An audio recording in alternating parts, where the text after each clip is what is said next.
Baiklah,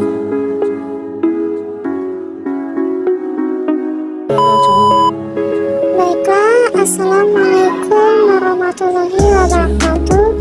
Di video kali ini saya akan mempresentasikan atau memaparkan materi dari saya, yaitu berjudul pengertian fungsi atau manfaat serta media pembelajaran. Nah, sebelumnya saya akan memperkenalkan diri terlebih dahulu. Nama saya Ufiya Paradis, kelas PAID, semester 4, NIM 21/2021/3, mata kuliahan Pengembangan Media dan Sumber Belajar. Dosen pengampu Bapak Dr. Hadis Muhammad Isnan SAW MPD dari Universitas Islam Negeri Raden Kota Palembang, Fakultas Ilmu Tarbiyah dan Keguruan, Prodi Pendidikan Agama Islam. Jadi itulah perkenalan dari saya.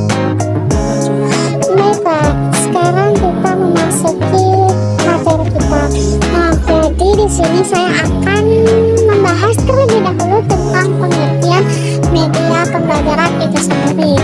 Nah, jadi kalian bisa lihat di dalam video ini ada sebuah teks PPT. Di sini kalian bisa membacanya jikalau suara saya kurang jelas. Nah, di sini saya akan membahas tentang pengertian media pembelajaran itu sendiri. Itu terbagi menjadi 3, yaitu pengertian media, pengertian pembelajaran, dan pengertian media pembelajaran itu sendiri. Baiklah, tadi kalian sudah menentukan bahwasannya yang pertama saya akan membahas tentang pengertian media serta pembelajaran dan media pembelajaran. Nah, media itu sendiri berasal dari kata Latin yang merupakan bentuk jamak dari kata medium. Secara harfiah, kata tersebut mempunyai arti pengantara atau pengantar atau pengantar pesan dari pengirim ke penerima pesan. Nah, jadi itu pengertian dari kata media itu sendiri. Nah, selanjutnya saya akan membahas tentang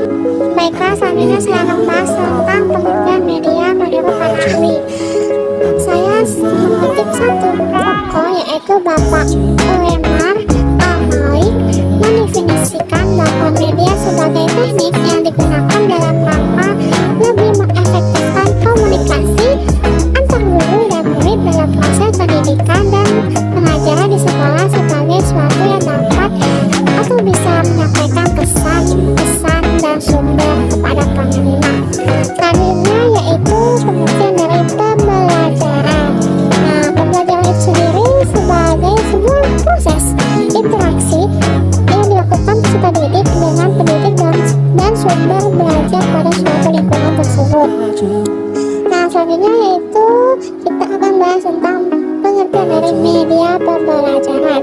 Media pembelajaran dapat dikatakan sebagai segala sesuatu yang dapat digunakan untuk menyampaikan atau menyalurkan materi dari guru secara terencana sehingga siswa dapat belajar efektif dan efisien. Nah, selanjutnya kita akan membahas tentang pengertian media pembelajaran menurut para ahli. Nah, pengertian media pembelajaran menurut para ahli saya mengutip dua, yaitu Aisyah dan Azhar pada tahun 2012. Beliau mengatakan bahwa media pembelajaran adalah alat bantu pada proses pembelajaran baik di dalam maupun di luar sekolah agar mahasiswa itu dapat puas.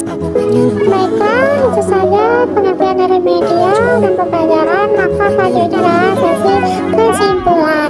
Nah, kesimpulan ini yang dapat kita ambil ialah bahwa media pembelajaran adalah alat bantu atau suatu sumber informasi pesan dari pengirim untuk penerima agar si penerima itu mengetahui apa dari pesan informasi tersebut. Baiklah, selanjutnya yaitu jenis-jenis media. Itu ada terbagi menjadi 6, yaitu teks, audio, visual, visual gerak, audio, visual,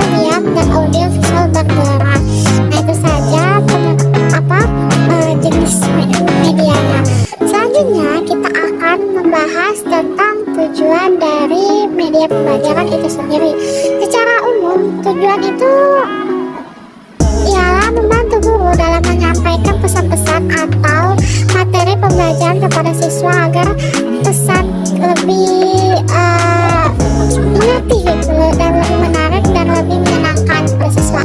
Nah, sedangkan menurut secara khusus ada beberapa, itu banyak sekali ya, ada 4 atau 5 itu.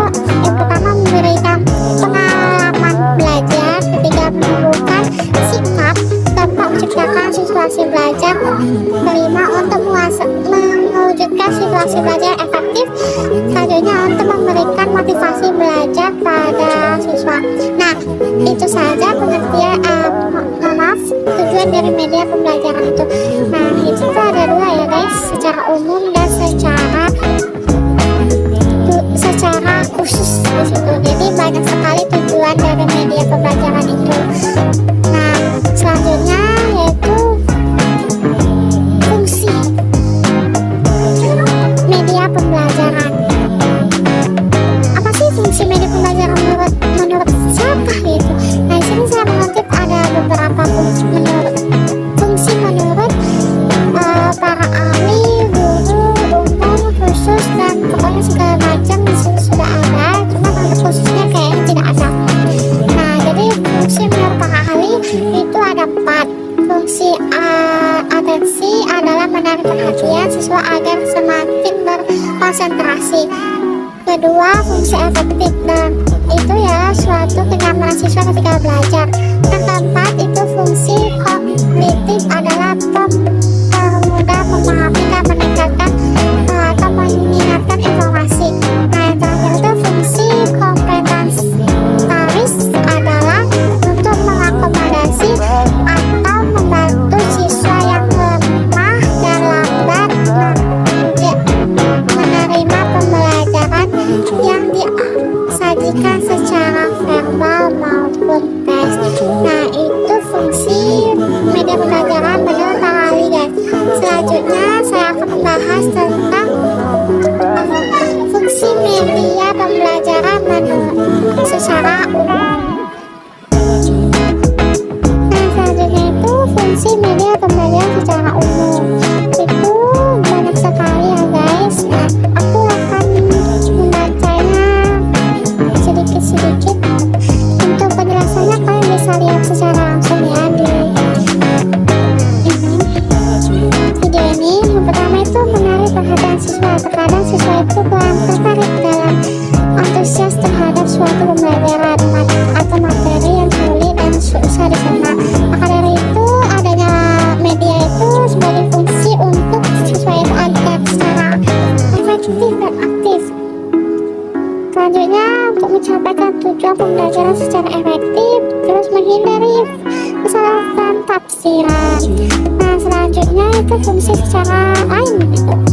Fungsi lain itu ada 5, yaitu fungsi sematik, fungsi manipulatif, fungsi psikologis, fungsi motivasi, dan fungsi sosial kultural.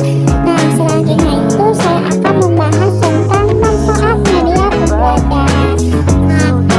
Jadi ini aku ada 2 ya, manfaatnya itu menurut siapa sih gitu kan media pembelajaran. Nah, jadi di sini saya akan membahas tentang manfaat media secara umum. Itu banyak sekali, yaitu membuat kontrik suatu yang abstrak. 2, memperjelas pemahaman. Selanjutnya, membangkitkan motivasi belajar. Selanjutnya, memberikan informasi secara konsisten. Selanjutnya, menghemat waktu, biaya, dan tenaga, serta menghindari resiko bahaya. Baiklah, selanjutnya itu media pembelajaran bagi para ahli, guru, dan murid.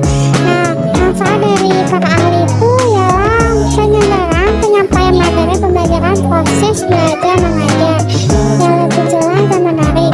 Untuk para guru, memudahkan guru dalam menjelaskan materi rumit. Metode pembelajaran yang digunakan bisa lebih bervariasi, efisien, dan dapat menggunakan waktu dan tenaga, dapat lebih mudah memfokuskan perhatian murid pada materi sedang dipelajari materi sesuai dengan suasana kelas agar lebih hidup dan efektif dan aktif di kelas dan tercapainya tujuan kegiatan belajar mengajar. Nah, Selanjutnya manfaat menurut bagi siswa, bahwasanya siswa itu lebih memahami materi yang digunakan, pembelajaran lebih menyenangkan dan memudah. Kualitas pembelajaran itu agar tercapainya suatu pelajaran. Belajar karakteristik media pembelajaran itu dapat mempunyai karakteristik yang berbeda dari satu dan lainnya. Nah, itulah saja menurut manfaat menurut para ahli, guru, dan murid. Selebihnya kalian bisa baca. Sekian dari saya. Apabila ada kata-kata yang salah, saya mohon maaf. Kepada Allah saya mohon ampun. Thank you for